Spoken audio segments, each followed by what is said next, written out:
all the news surrounding Call of Duty lately has been negative. And Zach, our friend who's immortal, who is still 17,000 subscribers away from 1 million, so go subscribe to him, made a video titled "Finally Some Good News for Call of Duty." And I don't know, I'm assuming that just based off of the image that this is about DMZ, but let's see what he has to say, what has come out about this. Ladies and gentlemen, hey, hi, how you doing? Welcome back to the channel. Thank you so much for stopping by. No problem. We finally got some good news for the future of Call of Duty. At least as of right now, it seems like it's good news. Who knows what it's going to be like in actual execution if these new leaks and rumors So yeah, I'm assuming this is about DMZ. So this is like, we're talking 2 years from now. To fruition here in the future. But when it comes to Call of Duty 2026 and Infinity Ward's next title, we've already seen a handful of leaks and rumors surface. We've covered some of them in some previous videos. It's supposedly going to be Modern Warfare 4, right? If you want to go and check out that video, it's up on the channel. But one specific element that's been leaked for it for some time is in fact the return of DMZ, a mode that quite frankly I don't feel like got enough time to, you know, be in the spotlight. The weirdest thing about DMZ as a mode is that it was always in beta. That is the weirdest part about the entire thing. Infinity Ward abandoned it pretty quickly with Modern Warfare 2, and of course, just a year later, as we shifted into Modern Warfare 3, we were playing Modern Warfare Zombies instead. But looking to COD 2026, DMZ is supposedly going to be returning, and with it, we now have some brand new details on what to expect here. So this information is stemming from the Ghost of Hope, known insider leaker in the COD community, has a very credible track record with the information that he's posted previously. But here's what he ends up saying about DMZ's future here. What I'm hearing so far about the current plans for DMZ with Modern Warfare 4, essentially, COD 2026. It's going to have its own map or maps, so multiple potentially, and a dedicated forked version of Warzone's engine. As we know, at least I don't understand what that means. So I saw these tweets, obviously, but like, we'll have its own maps and a dedicated forked version of Warzone's engine. Interesting. As of right now, all future COD titles are still being worked on under the same engine. That's been the case since Modern Warfare 2022. Modern Warfare 3 was built on it. Black Ops 6 was built on it. Presumably COD 2025 is going to be built on it. COD 2026 is so does he? Okay. It's a bit of a weird case because typically when we do see new engine updates, that does happen with Infinity Ward's titles. So it's certainly possible 2026 features a newly updated version of the engine, or perhaps it's just again modified like it is year over year to fit the current COD. Either way, it's going to be running off of a similar engine to that of Warzone and presumably the main game as well at the time. So that in and of itself should be good. And that also could in theory set it up for multi-year support this time rather than it being a very quick one and done type mode like what we saw with Modern Warfare 2. Hope also says it's going to share a map set with Ground War instead of... That is super weird. Right? The whole sharing the map set with Ground War instead of BR. So let's think about this for a second. Based on extraction shooters that we know, this kind of sets up a little bit more like Tarkov, right? Where it's not just like this giant map where you go in and deal with incursions. It's like you go into like a specific map and there's like a specific setup of bad guys, which is interesting. It's very, very different. Battle Royale. So obviously going back to DMZ, it was played on Al Mazrah just like Warzone was. So while yes, the two modes were different, Battle Royale being its own thing and DMZ being its own thing, all being played on Al Mazrah meant that, you know, ultimately the game still flowed very similar across each mode, just with different narratives, different directions, right? In DMZ, you're going to this POI because you need to extract a piece of loot or it's a high PvP area. Whereas in Warzone, you're going to this area because that's the hot drop, or that's where your favorite loot stuff is. Generally you're going somewhere because you've had some good sort of history with there's a bunch of chests or whatever, right? The buy station's convenient, whatever the case is, right? So that does, I think, sort of limit the potential of each mode when it is a shared map across the board. It's sort of been a thing for some time, though, with Warzone always tying into the other modes or game in some capacity with the map. But instead, it'll be based around Ground War. There is some follow-up information on that, though, because I actually don't know the follow-up information. Wait, Ground War maps, they're big, but they're not Battle Royale-sized big. Does that mean we're going to play DMZ on some, like, pretty small maps by comparison? Might be. More on that in just a moment. They're also currently debating whether to make it PvE or PvP. This is the most interesting part. Or both, which is, I guess, what. So I want to be clear here. So PvE, think Modern Warfare Zombies. PvP, VE, think DMZ. Now, for an extraction shooter, it needs to be PvPvE, right? It doesn't really make sense. For PvE, at that point, it's not an extraction shooter. It is a looter shooter, right? It's a different game. It's a very different game. And don't get me wrong, my dream Call of Duty game is a looter shooter, right? It is. But I don't think Call of Duty can support a looter shooter. The amount of depth that you'd have to make, you would need like to have this home world, which is like the, what the hell is it called in Destiny? When you go to like land and then there's all the vendors there. I can't think of the name. It's slipping me, but they need something like that, like the headquarters in Call of Duty World War II. They would need something like that. With PvPvE, you would just need like an outside marketplace, which you could do in the menus. The tower, thank you. And I don't see Call of Duty being able to support a PvE game. Like they couldn't support Modern Warfare Zombies in the way that they should have. Like they didn't. Whatever they do, it needs to be playable solo.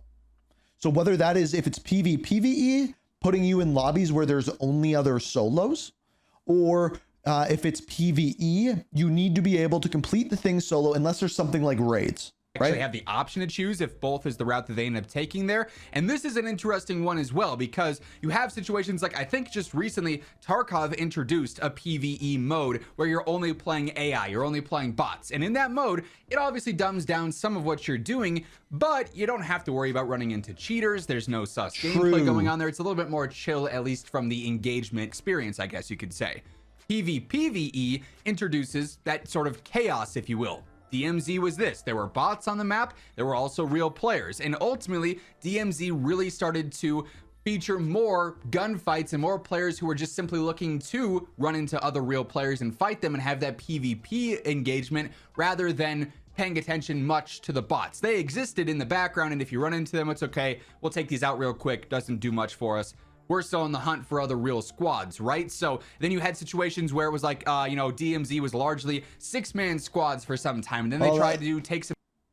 That's like kind of the biggest problem with DMZ is when they had the 6-man squad action to combat that a little bit, but it does create scenarios where there's certainly some pros because you don't know who you're running into. It could be some bots, it could be some real players. You could pretend to be a bot and sort of patrol an area and try and bait some players in, it sets up scenarios, but there's pros and cons to each of these, right? So their initial direction here, while it's not decided yet, and we obviously have a lot of time for this to evolve in the coming years, really, it'll be interesting to see where they go with the design. Ultimately, I think, are they going to use Omni movement? The more options you have, the better, right? If you are a big person who just wants to go through and play DMZ for the narrative, play for the gameplay experience, and not have to worry so much about running into real players who might be solely there to try and take you out, they don't really care much about doing any of the missions or anything, then yeah, PvE might be for you, but you also might be on the flip side there. You want action, you want chaos, and PvP or PvPvE might be it for you. Regardless though, this ultimately seems to be good news because they have more of a direction, at least outside of where they want to go with the player versus player engagements and whatnot. They have more of a direction and an identity for DMZ. It's not Warzone, but with extra missions, which that's just true, which I do like that. Kind of what DMZ felt like, at least for some time back in MW2 and Warzone 2.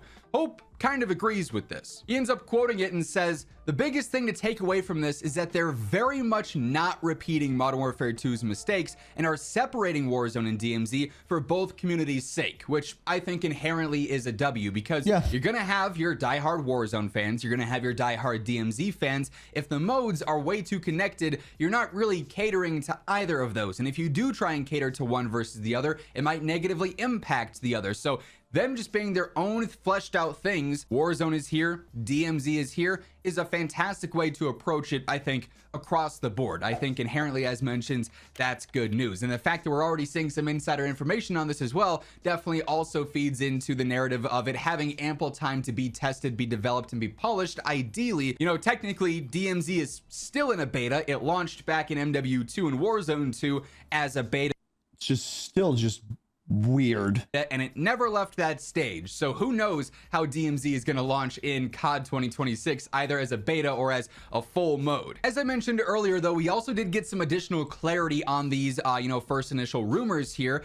Forward Leaks, another leaker or data miner, or former leaker in the community, ended up asking, would it be on ground war maps the size of Warzone maps? Or am I missing something here? Because ground war maps, with how small they are, would lead to significantly less in terms of gameplay, which is kind of my initial reaction. It's like, okay, ground war maps are big in comparison to 6v6 maps, but this is a different answer than I thought. Ground war maps are not very big in comparison to a full-on battle royale map. So what's the deal here? And Hope says ground war maps would be pulled from the DMZ maps rather than being pulled from the Warzone maps.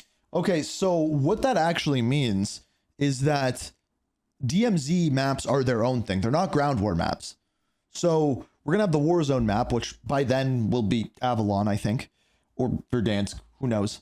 So then you'll have your Warzone map, and then you're going to have DMZ maps, which will probably be like a couple, like think Ashika Island, things like that. And then the ground war maps in multiplayer are going to be pulled from the DMZ map. So it might be sections of the DMZ maps. So obviously what we've seen a lot when we've had ground war in Call of Duty, for instance, in Modern Warfare 3, Urzikstan has Orlov military base. That then turns into a ground war map. Exactly, it has different maps for DMZ and back Warzone. to Verdansk. So many of the ground war maps came from Verdansk, whether it was Quarry or downtown or farmland or whatever else, right? That's so often been the case. And I think this does connect DMZ with the actual, main premium title a little bit more than it's just an add-on to Warzone as well. If DMZ and Battle Royale then instead are what are, sharing more similarities, at least in terms of the environments. Also helps flesh out the narrative for both DMZ and the premium game at the same time. Post-launch narrative in recent years, I feel like is kind of falling. Thank you, Zach. Thank you. I didn't pay him to say this, but I agree. There is still some narrative, but it's not nearly to the capacity of what we saw back in MW 2019 and Cold War, where every single season, a lot of the updates were story-inspired and story-driven. Now, I loved it. I loved it. It's like every trailer for a season is, okay, there's some story here, but look at this skin and look at this blueprint and look at this new black cell upgrade that's also featured in this trailer. That's really what they're trying to show off, right? So I think this could be a nice change as well, if it again ends up coming to fruition. Keep in mind, when it comes to all this info and probably all the info that we'll be reporting on for some time, it's leaks, it's rumors. This is not set in stone. It's not 100% official by any means, but it is coming from a source with a very credible track record. So take that for what it is. But that being said, that is going to wrap things up for this video. If you enjoyed, if you're excited for the future, like I've said before, I think where Call of Duty is right now, we need something new. We need something that is not Warzone, that is not a battle royale, that is not multiplayer, and that is not campaign. Now, I think every Call of Duty game still needs a campaign. I think every Call of Duty game still needs multiplayer. I think Warzone should be its own game, and I think there needs to be something new every single year, right? So, like, Zombies is a great example. Zombies is single-handedly carrying Black Ops 6. Now, whether you think every Call of Duty game needs Zombies, I don't know. But for years, people have argued, just make Zombies its own game. Like, right? Like, it seems like Zombies has enough at this point, but like, what is this PvE that we're seeing? Like, is it going to be a Modern Warfare Zombies? Is it going to be a looter shooter? I hope it's a looter shooter. But it's just like, they need something new. So whether that's extraction shooter, whether that's looter shooter, whether that's any of these things, or maybe like invent your own wheel, it needs to be something. And it seems like that's what they are working on. But I don't know. And whatever it is, it needs to be able to be played solo. I think that is so overrated. Like, people overlooked. Sorry, not overrated. Overlooked. Whatever they make, it needs to be playable solo. And have good servers. Good call on that one. But yeah, it's an interesting thing. But it's like we're 2 years away from that. So who the hell knows?